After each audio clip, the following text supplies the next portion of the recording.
Hello students, myself Shweta Nayak, Assistant Professor, Government Home Science College, Holenarsipura.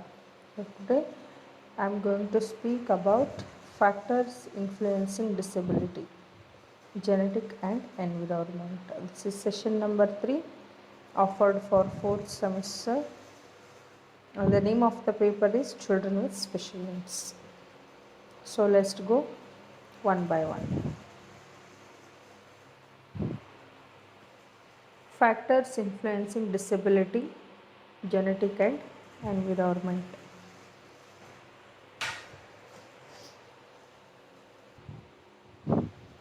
So, some humans have been disabled since birth.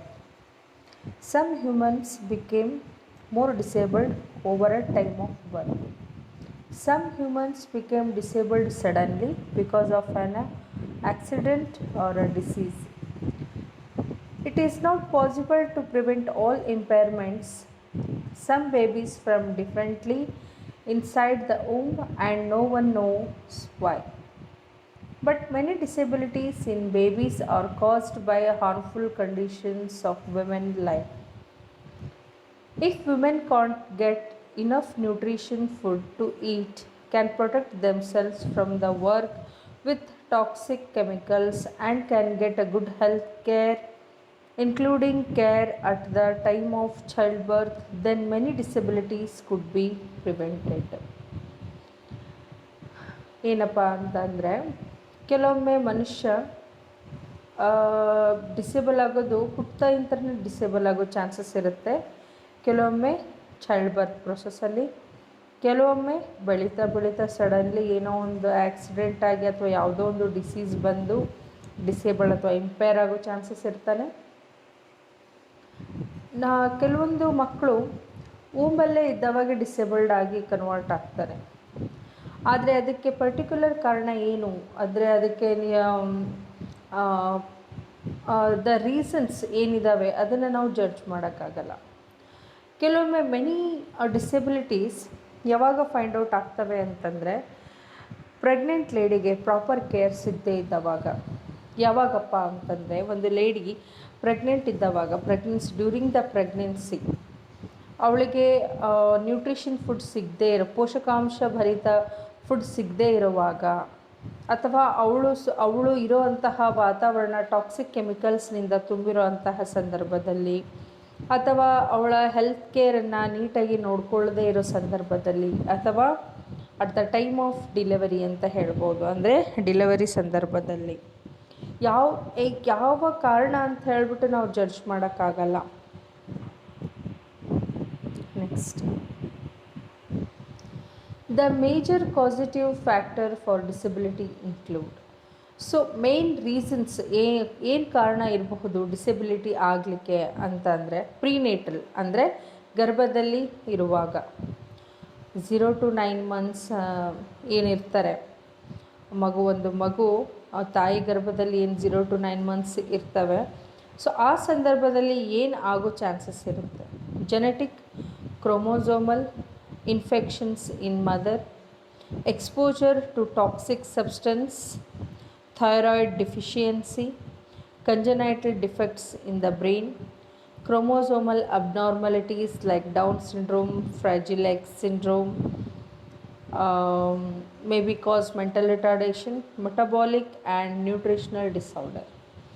So genetic chromosomal infection in mother ಅಂತಂದರೆ, ಒಬ್ಬ ತಾಯಿ ನಾರ್ಮಲ್ಲಾಗಿ ಇದ್ದಾಳ ಅನ್ನೋದ್ರ ಮೇಲೆ depend. Normal ತಾಯಿಗಳಿದ್ದರೆ ತೊಂದರೆ ಇಲ್ಲ. ಈಗ ಒಂದು ವೇಳೆ ತಾಯಿ ಡೌನಿ ಸಿಂಡ್ರೋಮ್ ಆಗಿದ್ದು, ಅಥವಾ ಅವರಲ್ಲಿ ಏನಾದರೂ ಕ್ರೋಮೋಸೋಮಲ್ ಡಿಸಾರ್ಡರ್ಸ್ ಇದ್ದು ಅದು ಕಂಡು ಬರಲಿಕ್ಕೆ ಸಾಧ್ಯವಾಗದೇ ಇದ್ದವಾಗ, ಅಂಥ ಸಂದರ್ಭದಲ್ಲಿ, ಅಥವಾ ಟಾಕ್ಸಿಕ್ ಸಬ್ಸ್ಟೆನ್ಸಿಗೆ ಎಕ್ಸ್ಪೋಸ್ ಆದವಾಗ, ಅಥವಾ ಅವರಲ್ಲಿ ಹಾರ್ಮೋನಲ್ ವೇರಿಯೇಷನ್ಸ್, ಥೈರಾಯ್ಡ್ ಡಿಫಿಷಿಯನ್ಸಿ ಆದವಾಗ, ಅಥವಾ ಮಗುವಿನ ಬ್ರೈನಿನಲ್ಲಿ ಕಂಜನೈಟಲ್ ಡಿಫೆಕ್ಟ್ಸ್ ಅಂತ ಅಂದರೆ ಹುಟ್ಟತಾನೆ ಕೆಲವೊಂದು ಡಿಫೆಕ್ಟ್ಸ್ ಫಾರ್ಮೇಷನ್ ಸರಿಯಾಗಿ ಆಗದೇ ಇದ್ದವಾಗ. ಈ ಕ್ರೋಮೋಸೋಮಲ್ ಅಬ್ನಾರ್ಮಲಿಟೀಸ್ ಅಂತಂದರೆ ಅದರಲ್ಲಿ ಯಾವ್ಯಾವ ಸುಮಾರು ಇದ್ದಾವೆ. ಅದರಲ್ಲಿ ಇಲ್ಲಿ ನಾನು ಒಂದೆರಡು ಮೆನ್ಷನ್ ಮಾಡಿದ್ದೀನಿ. ಡೌನ್ ಸಿಂಡ್ರೋಮ್ ಅಂದರೆ ಟ್ರೈಸೋಮಿಕ್ ಅಂತ ನಾವು ಕರಿತೀವಿ, ಅಥವಾ extra chromosome 23 pairs of chromosome ಇರಬೇಕು. ಸೊ ಇಲ್ಲಿ ಒಂದು ಎಕ್ಸ್ಟ್ರಾ ಇರುತ್ತೆ. ಸೊ ಫ್ರಾಜಿಲೆ ಎಕ್ಸ್ ಸಿಂಡ್ರೋಮ್ ಇವೆಲ್ಲ ಏನು ಮಾಡುತ್ತೆ, ಮೆಂಟಲ್ ರಿಟಾರ್ಡೇಷನ್ಗೆ ಕನ್ವರ್ಟ್ ಆಗುತ್ತೆ, ಅಥವಾ ಆ ಮಗು ಮೆಂಟಲ್ ರಿಟಾರ್ಡೇಷನ್ ಆಗಿ ಪರಿವರ್ತನೆ ಆಗ್ತಾನೆ. So metabolic and nutritional disorder ಅಂತ ಅಂದರೆ ತಾಯಿ ಕನ್ಸ್ಯೂಮ್ ಮಾಡುವಂತಹ ಆಹಾರ, ಆ ಆಹಾರ ಪಚನಗೊಳ್ಳೋದು, ಆ ಪಚನಗೊಳ್ಳುವಿಕೆಯಲ್ಲಿ ಅವರಿಗೆ ಉಂಟಾಗುವಂತಹ ಏನೋ ಒಂದು ಗ್ಲೂಕೋಸ್ ಇಂಟಾಲರೆನ್ಸ್ ಆಗಿರಬಹುದು ಅವರಲ್ಲಿ, ಅಂದರೆ ಸಕ್ಕರೆ ಕಾಯಿಲೆ ಆಗಿರಬಹುದು, ಅಥವಾ ಹೈಪರ್ ಟೆನ್ಷನ್ ಆಗಿರಬಹುದು. ಈ ರೀತಿ ಇರೋವಂತಹ ಸಂದರ್ಭದಲ್ಲಿ ಅದು ಮಗುವಿಗೆ ಎಫೆಕ್ಟ್ ಕೊಡುತ್ತೆ.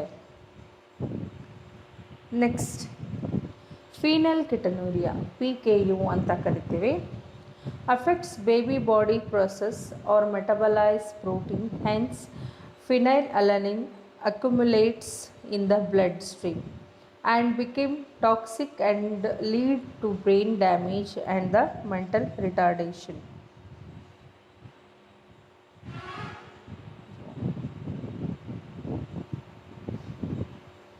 ಸೊ ಈ ಫೀನೈಲ್ ಕಿಟನೂರಿಯಾ ಅಂತ ಅಂದರೆ ಇದು ಮೆಟಬಾಲಿಸಮ್ ಆಗುವಂತಹ ಸಂದರ್ಭದಲ್ಲಿ, ಪ್ರೋಟೀನ್ ಮೆಟಬಾಲಿಸಮ್ ಆಗುವಂತಹ ಸಂದರ್ಭದಲ್ಲಿ ಫಿನೈಲ್ ಅಲನಿನ್ ಅನ್ನೋವಂತಹದ್ದು ಬ್ಲಡ್ ಸ್ಟ್ರೀಮಲ್ಲಿ, ಅಂದರೆ ಬ್ಲಡ್ಡಲ್ಲಿ ಬಂದು ಅಕ್ಯುಮುಲೇಟ್ ಆಗಿ ಟಾಕ್ಸಿಕ್ ಆಗುತ್ತೆ, ಅಂದರೆ ವಿಷ ಆಗಿ ಕನ್ವರ್ಟ್ ಆಗಿ ಬ್ರೈನನ್ನು ಡ್ಯಾಮೇಜ್ ಮಾಡುತ್ತೆ. ಸೊ ಆವಾಗ ಮಗು ಮೆಂಟಲ್ ರಿಟಾರ್ಡೇಷನ್ಗೆ ಪರಿವರ್ತನೆ ಆಗ್ತಾನೆ. ದೆನ್ ಗ್ಯಾಲಕ್ಟೋಸಿಮಿಯಾ ಅಂದರೆ fetal unable to process galactose, a form of sugar found in milk and other food products. It leads to jaundice, liver damage, susceptibility to infection, vomiting, cataract, impaired intellectual functioning. ಅಂದರೆ ಒಂದು foetal ಅಂತಂದರೆ ಇಲ್ಲಿ ಮಗು ಈ ಮೆಟಬಲೈಸೇಷನ್ of the food ಏನಾಗ್ತಾ ಇರುತ್ತಲ್ಲ ತಾಯಿ ಹೊಟ್ಟೆಯಲ್ಲಿ, ಆವಾಗ ಆ ಮಗು ಗ್ಯಾಲಕ್ಟೋಸ್ ಅಂದರೆ ಶುಗರ್ ಫಾರ್ಮ್ ಇರೋವಂತಹ ಫುಡ್ ಪ್ರಾಡಕ್ಟ್ಸನ್ನು ಅದು ಡೈಜೆಷನ್ ಮಾಡೋಕ್ಕಾಗಲಾರ್ದೇ ಅದು ಏನಾಗಿ ಕನ್ವರ್ಟ್ ಆಗುತ್ತೆ ಅಂತಂದರೆ ಅದು ಜಾಂಡಿಸ್ ಆಗಿಯೋ, ಲಿವರ್ ಡ್ಯಾಮೇಜ್ ಆಗಿಯೋ, ಸಸೆಪ್ಟಬಲ್ ಇನ್ಫೆಕ್ಷನ್ಸ್ ಆಗಿಯೋ, ಅಥವಾ ವಾಮಿಟಿಂಗ್ ಸೆನ್ಸೇಷನ್ ಆಗೋ, ಅಥವಾ ವಾಮಿಟ್ ಆಗೋದು, ಕೆಟರಾಕ್ಟ್ ಆಗೋದು, ಇಂಪೇರ್ಡ್ ಇಂಟೆಲೆಕ್ಚುವಲ್ ಫಂಕ್ಷನಿಂಗ್ ಕೂಡ ಆಗಬಹುದು. ಅಂದರೆ ಆ ಮಗು ಬುದ್ಧಿಮಾಂದ್ಯನೂ ಆಗಬಹುದು. Next maternal infections, that is rubella, German measles ಅಂತ ಕರಿತೀವಿ. It is a mild but highly contagious illness linked to MR along with vision and hearing defects, heart problem and low birth weight. So ಇದು maternal infection ಅಂತಂದರೆ ಇದು ತುಂಬ highly ಕಂಟಿಜಿನಿಯಸ್ ಅಂತಂದರೆ ಬೇಗ ಮಗುಗೆ effect ಆಗುತ್ತೆ. ಇದು ಹಿಯರಿಂಗ್ ಮತ್ತು ದೃಷ್ಟಿಗೆ ಎಫೆಕ್ಟ್ ಆಗುತ್ತೆ, ಶ್ರವಣ ಶಕ್ತಿಗೆ ಮತ್ತು ದೃಷ್ಟಿಗೆ ಇದು ಎಫೆಕ್ಟ್ ಆಗುತ್ತೆ. ಇದ್ರ ಜೊತೆಗೆ ಇದು ಮಗುವಿಗೆ ಲೋ ಬರ್ತ್ ವೇಟ್ ಆಗಲಿಕ್ಕೆ ಕಾರಣ ಆಗುತ್ತೆ. It is responsible for multiple impairments, some antibiotic, antidepressant and anti cancer medicines leads to fetal malformation. So ಒಂದು ವೇಳೆ ತಾಯಿ ಈ ಆ್ಯಂಟಿಡಿಪ್ರೆಸೆಂಟ್ ಟ್ಯಾಬ್ಲೆಟ್ಸು, ಆ್ಯಂಟಿಬಯೋಟಿಕ್ಸು ಅಥವಾ ಕ್ಯಾನ್ಸರ್ ರಿಲೇಟೆಡ್ ಮೆಡಿಸಿನ್ಸ್ ಏನಾದರೂ ತಗೋತಾ ಇದ್ದರೆ ಮಗು ಅಂದರೆ ಏನಿದು ಫೀಟಲ್ ಮಾಲ್ಫಾರ್ಮೇಷನ್ ಆಗೋ ಚಾನ್ಸಸ್ ಇರುತ್ತೆ.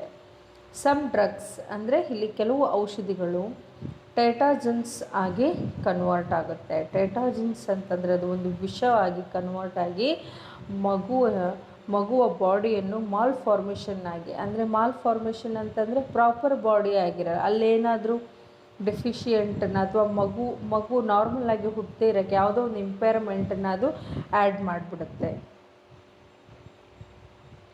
So next perinatal gestational disorder ಅಂತ ಹೇಳ್ತೀವಿ, ಅಂದರೆ ಡ್ಯೂರಿಂಗ್ ದ ಬರ್ತ್ ಪ್ರೊಸೆಸ್. ಆ ಲೋ ಬರ್ತ್ ವೇಟ್ ಅಂದರೆ less than 2500 gram, about 1500 grams. Premature birth ಅಂದರೆ ಲೆಸ್ ದ್ಯಾನ್ 37 ವೀಕ್ಸ್ ಕಿನ್ನ ಮುಂಚೆ ಹುಟ್ಟಿರೋಂತಹ ಮಗುಗೆ ನಾವು ಪ್ರೀ ಮ್ಯಾಚೂರ್ ಬರ್ತ್ ಅಂತ ಕರಿತೀವಿ. So leads to learning problems, mental retardation, sensory motor impairment. So ಯಾವ ಮಗು 37ನೇ ವಾರಕ್ಕಿಂತ ಮುಂಚೆ ಹುಟ್ಟಿರುತ್ತೋ, ಸೊ ಅಂಥ ಮಗುವಲ್ಲಿ ನಾವು ಲರ್ನಿಂಗ್ ಡಿಸೆಬಿಲಿಟಿನ, ಕಲಿಕೆಯಲ್ಲಿ ತೊಂದರೆನ, ಅಥವಾ ಅವನಿಗೆ ಬುದ್ಧಿಮಾಂದ್ಯತೆ ಅಥವಾ ಸೆನ್ಸರಿ ಮೋಟಾರ್ ಇಂಪೇರ್ಮೆಂಟ್ಸ್ ಅಂತಂದರೆ ಅವನಲ್ಲಿ ಐ ಹ್ಯಾಂಡ್ ಕೋಆರ್ಡಿನೇಷನ್ ಪ್ರಾಬ್ಲಮ್ ಆಗೋ ಚಾನ್ಸಸ್ ಇರುತ್ತೆ. Neonatal complications surrounding the birth process may cause mental retardation. So ಈಗ type of delivery, forcep delivery ಅಂತ ಅಂದವಾಗ ಫೋರ್ಸೆಪ್ ಹಾಕಿ ಮಗು ಹೆಡ್ಡನ್ನು ಸ್ಲೈಟಾಗಿ ಪುಲ್ಔಟ್ ಮಾಡ್ತಾರೆ ಫ್ರಮ್ ದ ವೆಜೈನಾ. ಸೊ ಅಂಥ ಟೈಮಲ್ಲಿ the expert doctor should be there. So ಒಂದು ವೇಳೆ ದೆರ್ ಈಸ್ ನೋ ಎಕ್ಸ್ಪರ್ಟೈಸೇಷನ್ ಅಂತ ಅಂದವಾಗ ಪುಲ್ಲಿಂಗ್ ಆಫ್ ದ ಹೆಡ್, ಆವಾಗ ಮಗುವಿನ ತಲೆ ತುಂಬ ಸೂಕ್ಷ್ಮವಾಗಿರುತ್ತೆ, ಮಗುವಿನ ತಲೆ ಬೋನು ತುಂಬ ಸ್ಟ್ರಾಂಗ್ ಆಗಿರಲ್ಲ. ಸೊ ಅವರು ಫೋರ್ಸೆಪಿಂದ ಹೋಲ್ಡ್ ಮಾಡಿ ಹೊರಗಡೆ ಪುಲ್ ಮಾಡೋವಾಗ ಅಲ್ಲಿ ನರ್ವ್ ಡ್ಯಾಮೇಜ್ ಆಗೋ ಚಾನ್ಸಸ್ ಇರುತ್ತೆ. ಅದಕ್ಕೆ ನಾವು neonatal complication during the birth process ಅಂತ ಹೇಳ್ತೀವಿ. Then anoxia, oxygen deprivation, and then hypoxia, insufficient oxygen supply. So 1 out of 5 births due to anoxia leads to mental retardation. Anoxia is caused due to Anoxia is caused due to damaged placenta or prolonged and difficult delivery. So ಇದು ಅನೋಕ್ಸಿಯಾ ಅಥವಾ ಹೈಪೋಕ್ಸಿಯಾ ಅಂತಂದ್ರೇನು, ಇಲ್ಲ oxygen ಡಿಪ್ರಿವೇಷನ್ ಅಂತಂದರೆ ಮಗುವಿಗೆ oxygen ಕಡಿಮೆ ಆಗೋದು. ಹೈಪೋಕ್ಸಿಯಾ ಅಂದರೆ ಇನ್ಸಫಿಷಿಯಂಟು, ಅದಕ್ಕೆ ಬೇಕಾಗುವ ಪ್ರಮಾಣದಲ್ಲಿ ಇರಲ್ಲ. ಇಲ್ಲಿ ಅನೋಕ್ಸಿಯಾ ಅಂದರೆ ಅಲ್ಲಿ ಆಕ್ಸಿಜನ್ನೇ ಇರಲ್ಲ ಅಂತ. ಇಲ್ಲಿ ಹೈಪೋಕ್ಸಿಯಾ ಅಂತಂದರೆ ಬೇಕಾಗಿರೋ ಆಕ್ಸಿಜನ್ ಸಪ್ಲೈ ಇರಲ್ಲ, but there is some oxygen ಅಂತ ಹೇಳ್ಬಿಟ್ಟು. ಸೊ 1 out of 5 births ಅಂತಂದರೆ 5 ಮಗುಗಳಲ್ಲಿ 1 ಮಗು ಈ ಅನೋಕ್ಸಿಯಾ ಯಂತ್ರ ಬಳಲುತ್ತೆ. ಸೊ ಏನಿದು ಅನೋಕ್ಸಿಯಾ ಏನು ಮಾಡುತ್ತೆ ಅಂತ ಅಂದರೆ, ಅದು ಪ್ಲಾಸೆಂಟಾದಲ್ಲಿ ಏನಾದರೂ ತೊಂದರೆ ಆದವಾಗ, ಅಥವಾ ತುಂಬ ಲೇಟ್ ಡೆಲಿವರಿ ಆದವಾಗ, ಅಥವಾ ಡೆಲಿವರಿಯಲ್ಲಿ ಡಿಫಿಕಲ್ಟಿ ಫೈಂಡ್ ಆದವಾಗ ಮಗುವಿನಲ್ಲಿ ಹೈಪೋಕ್ಸಿಯಾ ಅಥವಾ ಅನೋಕ್ಸಿಯಾನ ನಾವು ಕಾಣ್ತೀವಿ. Next, birth trauma, improper use of forceps. So ನಾನು ಆವಾಗಲೇ ಹೇಳಿದೆ improper use of forceps. So while ಮಗುನ ಡಾಕ್ಟರ್ಸು ಫ್ರಮ್ ದ ಬರ್ತ್ ಕ್ಯಾನಲಿಂದ ಹೊರಗಡೆ ತೆಗೆಯುವಾಗ, because of the size of the head ಆಗಿರಬಹುದು, ಮಗು ಈಸಿಲಿ ಹೊರಗಡೆ ಬರೋಕ್ಕಾಗದೇ ಇರುವಾಗ ಡಾಕ್ಟರ್ಸ್ ಏನು ಮಾಡ್ತಾರೆ, ಫೋರ್ಸೆಪ್ ಡೆಲಿವರಿನ ಅಟೆಂಪ್ಟ್ ಮಾಡ್ತಾರೆ. ಅಂಥ ಟೈಮಲ್ಲಿ ಇಂಪ್ರಾಪರ್ ಯೂಸ್ ಆಫ್ ಫೋರ್ಸೆಪ್ಸಿಂದ ಬರ್ತ್ ಟ್ರೋಮಾ ಆಗೋ ಚಾನ್ಸಸ್ ಇರುತ್ತೆ. Next one is breech presentation. So breech is nothing but the buttocks appears first than the head during the delivery. So ಇದೇನು ಮಾಡುತ್ತೆ, causes injury to the baby head due to a greater intensity and frequency of uterine contracts during the birth process. So ಇಲ್ಲೇನಾಗುತ್ತೆ, ಮಗುವಿನ ಕಾಲು first ಹೊರಗಡೆ ಬರುತ್ತೆ. So ಮಗುವಿನ ಕಾಲು ಹೊರಗಡೆ ಬಂದವಾಗ, body ಹೊರಗಡೆ ಬಂದವಾಗ ಮಗು ಹೆಡ್ ಮಾತ್ರ ಜಾಸ್ತಿ ಸಿಕ್ಕಾಕೊಂಡಿರುತ್ತೆ. ಸೊ ಆ ಹೆಡ್ಡನ್ನು ತೆಗೆಯೋ ಪ್ರೊಸೆಸ್ಸಲ್ಲಿ ಮಗುವಿಗೆ ತುಂಬ ಕಾಂಟ್ರಾಕ್ಷನ್ಸ್ಗಳನ್ನು ಅದು ಎದುರಿಸ್ಬೇಕಾಗುತ್ತೆ. ಸೊ ಅಂಥ ಟೈಮಲ್ಲಿ ಮಗುವಿಗೆ ತೊಂದರೆ ಆಗೋ ಚಾನ್ಸಸ್ ಇರುತ್ತೆ. ಅಂಥ ಟೈಮಲ್ಲಿ ಯಾವುದಾದ್ರೂ ಒಂದು ಇಂಪೇರ್ಮೆಂಟ್ ಆಗೋ ಚಾನ್ಸಸ್ ಇರುತ್ತೆ. Then next one is precipitous birth lasting less than 2 hours, falling sudden birth. The gentle moulding of skull may not take place during a precipitous birth, leading to tissue damage and mental retardation. So ಇದನ್ನು ನಾನು ನಿಮಗೆ ಅದೇ ಫೋರ್ಸೆಪ್ delivery time ಅಲ್ಲಿ ಏನಾಗುತ್ತೆ ಅಂತ ಹೇಳಿದೆ. ಅದು so skull ತುಂಬ ಜೆಂಟಲ್ ಆಗಿರುತ್ತೆ, ತುಂಬ ಸೂಕ್ಷ್ಮವಾಗಿರುತ್ತೆ, ಬೋನಿನ ಸ್ಟ್ರಾಂಗ್ ಆಗಿರಲ್ಲ ಡ್ಯೂರಿಂಗ್ ದ ಬರ್ತ್. ಸೊ ಅದೇನಾಗುತ್ತೆ, ಸೊ ವೈಲ್ ಡೆಲಿವರಿಂಗ್ ಅಲ್ಲಿ ಫೋರ್ಸ್ ಆಫ್ ಹೋಲ್ಡಿಂಗ್ ಟೈಮಲ್ಲಿ ಟಿಶ್ಯೂ ಡ್ಯಾಮೇಜ್ ಆಗೋ ಚಾನ್ಸಸ್ ಇರುತ್ತೆ. ಸೊ ಅಂಥ ಟೈಮಲ್ಲಿ ಮೆಂಟಲ್ ರಿಟಾರ್ಡೇಷನ್ ಆಗೋ ಚಾನ್ಸಸ್ ಇರುತ್ತೆ.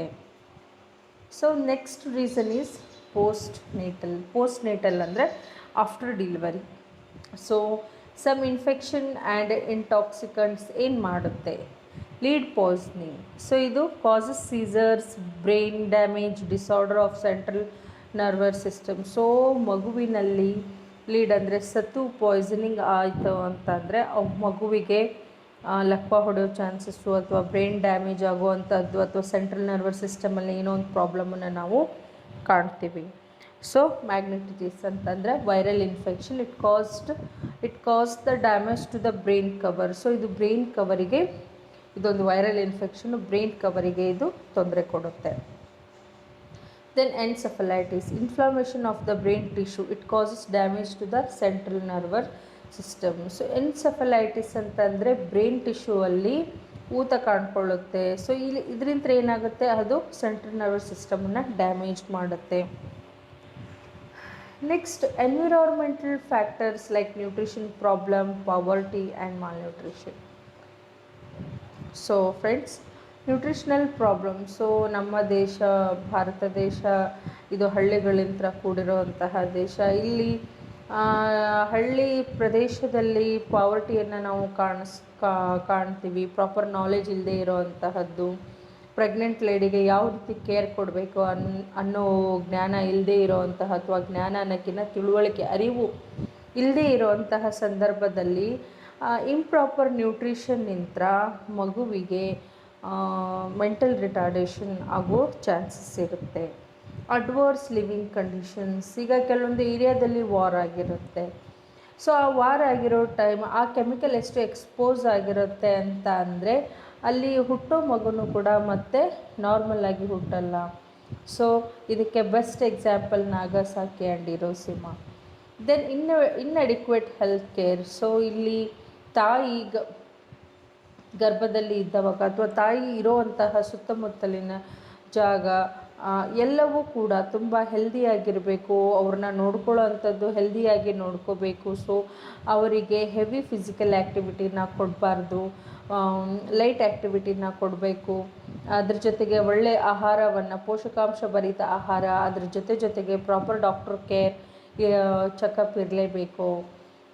Next lack of early cognitive stimulation. So ಮಗುವಿನಲ್ಲಿ ನಾವು ಈಗ ಮಕ್ಕಳುಗಳನ್ನು ಕಾಗ್ನಿಟಿವ್ ಸ್ಟಿಮ್ಯುಲೇಷನ್ ಕೊಡದೇ ಇರೋದು ಒಂದು ಮಗುವಿನಲ್ಲಿ ಇಂಪೇರ್ಮೆಂಟನ್ನು ನಾವು ನೋಡ್ಬೋದು. ಸ್ಲೋ ಲರ್ನರ್ಸ್ ಆಗಿ ಅವ್ರನ್ನ ನಾವು ಪರಿವರ್ತನೆ ಆಗೋದನ್ನು ನೋಡ್ಬೋದು. ಸೊ ತಾಯಿಗಳಿಗೆ ಅಥವಾ ಪಾಲಕರಿಗೆ ಅದು ನಾಲೆಜ್ ಇರಲ್ಲ. ಸೊ ಮಗು ಹುಟ್ಟಾದಮೇಲೆ ಅದಕ್ಕೆ ತಿನ್ನಿಸೋದು, ಉಣಿಸೋದು, ಮಲಗಿಸೋದು ಅಷ್ಟೇ ಮಾಡ್ತಾರೆ.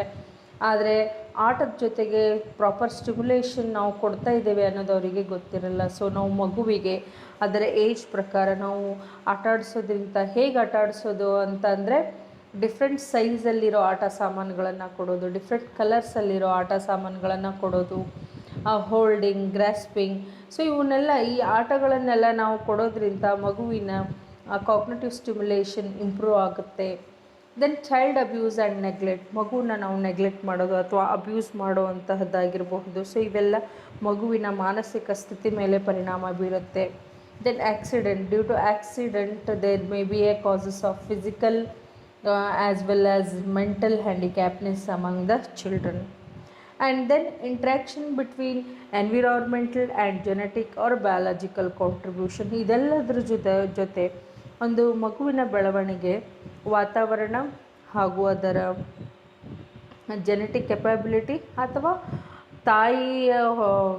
ತಾಯಿಯ ಗರ್ಭದಲ್ಲೇ ಇರುವಾಗ ವಾತಾವರಣ. ಸೊ ಇವೆಲ್ಲವೂ ಮಗುವಿನ ಬೆಳವಣಿಗೆ ಮೇಲೆ ಪ್ರಭಾವ ಬೀರುತ್ತೆ ಅಂತ ಹೇಳಿಬಿಟ್ಟು ನಾನು ಈ ಸೆಷನ್ನಲ್ಲಿ ಹೇಳ್ತೀನಿ. So next, according to the Doll. So Doll ಅನ್ನೋರು ಒಬ್ಬರು scientist. So according to him there is a 2 kinds of causes, endogenous and exogenous. So endogenous ಅಂತ ಅಂದರೆ is a result of heredity transmission of psychobiological insufficiency. ಅಂದರೆ heredity transmission ಅಂದರೆ ಒಂದು, ಈಗ ತಂದೆಗೇನಿರುತ್ತೋ ಅದು ಮಗುವಿಗೆ ಬರೋದು, ಅಜ್ಜಿಗೇನಿರುತ್ತೋ ಅದು ತಂದೆಗೂ ಬರ್ಬೋದು, ಮಗುವಿಗೂ ಬರ್ಬೋದು. ತಂದೆಗೆ ಈ ಟೈಮ್ ಬರಲಿಲ್ಲ ಅಂತಂದರೆ ಮಗುಗೆ ಬರಲ್ಲ ಅಂತಲ್ಲ. There is a result of heredity influence ಆಗುತ್ತೆ. ಎಕ್ಸೋಜಿನಿಯಸ್ ಅಂತಂದರೆ pathological alteration of normal development. So normal ಡೆವಲಪ್ಮೆಂಟಲ್ಲಿ ಪ್ಯಾಥೊಲಾಜಿಕಲಿ ಅಲ್ಟ್ರೇಷನ್ ಆದವಾಗ ಆಗುವಂತಹ ಬದಲಾವಣೆನ ನಾವಿಲ್ಲಿ ಎಕ್ಸೋಜಿನಿಯಸ್ ಅಂತ ಕರಿತೀವಿ.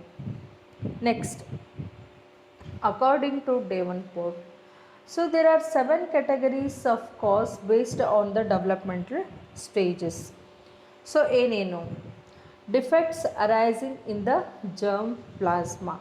ಸೊ ಒಂದು ಈಗ ನಾವು ಲಾಸ್ಟ್ ಕೋರ್ಸ್ ಪ್ರಿನೇಟಲ್ ಕೋರ್ಸಲ್ಲಿ ನಾವು ಕಲಿತವಾಗ ಯಾವಾಗ ಅದು ಜೈಗೋಟ್ ಫಾರ್ಮ್ ಆಗುತ್ತೆ ಅಲ್ಲಿ there is a defect arise in the germ plasma ಆದವಾಗ there is a chances of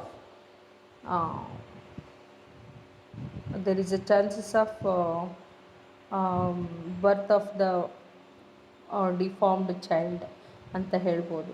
defects resulting during the fertilization of the egg fertilize ಆಗುವಾಗ ಅಲ್ಲೇನಾದರೂ ಡಿಫೆಕ್ಟ್ಸ್ ಆದರೆ, ಸೊ ಈ ಕಾರಣಗಳನ್ನು ಡಾಕ್ಟರ್ ಡೇವನ್ಪೋರ್ಟ್ ಅವರು ಏನಕ್ಕೆ ಮೆನ್ಷನ್ ಮಾಡಿದ್ದಾರೆ ಅಂದರೆ ಎಲ್ಲೆಲ್ಲಿ ಮಗುವಿನ ಬೆಳವಣಿಗೆಯಲ್ಲಿ ಡಿಫೆಕ್ಟ್ಸ್ ಆಗುತ್ತೆ ಅಂತ ಹೇಳ್ಬಿಟ್ಟು. ಡಿಫೆಕ್ಟ್ಸ್ ಕನೆಕ್ಟೆಡ್ ವಿತ್ ಇಂಪ್ಲಾಂಟೇಷನಲ್ಲಿ ಡಿಫೆಕ್ಟ್ಸ್ ಆಕರ್ ಆದವಾಗ, ಎಂಬ್ರಿಯೋದಲ್ಲಿ ಡಿಫೆಕ್ಟ್ಸ್ ಅರೈಸ್ ಆದವಾಗ, defects arising in the foetus, next ಅದು ಫೀಟಸ್ ಆಗಿ ಬೆಳವಣಿಗೆ ಆದವಾಗ ಡಿಫೆಕ್ಟ್ಸ್ ಅರೈಸ್ ಆದವಾಗ, problem due to birth injuries. So at the time of birth forcep ಆಗಿರ್ಬೋದು, ವ್ಯಾಕ್ಯೂಮ್ ಡೆಲಿವರಿ ಆಗಿರಬಹುದು, ಅಥವಾ ಸಿಸೇರಿಯನ್ ಡೆಲಿವರಿ ಆಗಿರಬಹುದು, ಯಾವುದೋ ಒಂದು ಕಾರಣದಿಂದ ಮಗುಗೆ ಇಂಜುರಿ ಆದಾಗ, ಅಥವಾ ಆಫ್ಟರ್ ಬರ್ತ್ ಮಗುವಿಗೆ due to the great fall ಯಾವುದಾದ್ರೂ ಡಿಫೆಕ್ಟ್ಸ್ ಆಗೋ ಚಾನ್ಸಸ್ ಇರುತ್ತೆ. Defects arising in the infancy and there later childhood. So ಮಗು ಇನ್ಫನ್ಸಿ ಮತ್ತು ಲೇಟರ್ ಚೈಲ್ಡ್ಹುಡ್ಡಲ್ಲಿ ಆಟ ಆಡೋ ಮುಂದೆ ಬೀಳೋ ಮಗು ಸಹಜ. ಸೊ ಆಟ ಆಡುವಾಗ ಮಗು ತುಂಬ ಹುಷಾರಾಗಿ ಆಟ ಆಡೋದು ತುಂಬ ಪ್ರಮುಖವಾಗಿರುತ್ತೆ ಇಲ್ಲಿ. ಯಾಕಂತಂದರೆ ಮಗು ಬಿದ್ದವಾಗ ತಲೆಗೆ ಏಟು ಬಿದ್ದು ನರ್ವ್ಸ್ ಡ್ಯಾಮೇಜ್ ಆಗೋ ಚಾನ್ಸಸ್ ಇರುತ್ತೆ, ಅಥವಾ ಆ್ಯಕ್ಸಿಡೆಂಟಲ್ಲಿ ಕೈಕಾಲು ಕಳ್ಕೊಳ್ಳೋ ಅಂತಹ ಚಾನ್ಸಸ್ ಇರುತ್ತೆ. ಸೊ ಇಂತಹ ಆ್ಯಕ್ಸಿಡೆಂಟ್ಸ್ಗಳನ್ನು ಪೇರೆಂಟ್ಸ್ಗಳು ಮೊದಲೇ ಪ್ರಿಪೇರ್ ಆಗಿಬಿಟ್ಟು ತುಂಬ ಸಹಜ ರೀತಿಯಲ್ಲಿ ಅಥವಾ ತುಂಬ ಸೂಕ್ಷ್ಮವಾಗಿ ಮಗುವನ್ನು ಕೇರ್ ಮಾಡಬೇಕಾಗಿರೋದು ಎಲ್ಲ ಪಾಲಕರ ಕರ್ತವ್ಯ ಅಂತ ಹೇಳಿಬಿಟ್ಟು ಇಲ್ಲಿ ನಾನು ಈ ಸೆಷನನ್ನು ಕಂಪ್ಲೀಟ್ ಮಾಡಿದ್ದೀನಿ. ಸೊ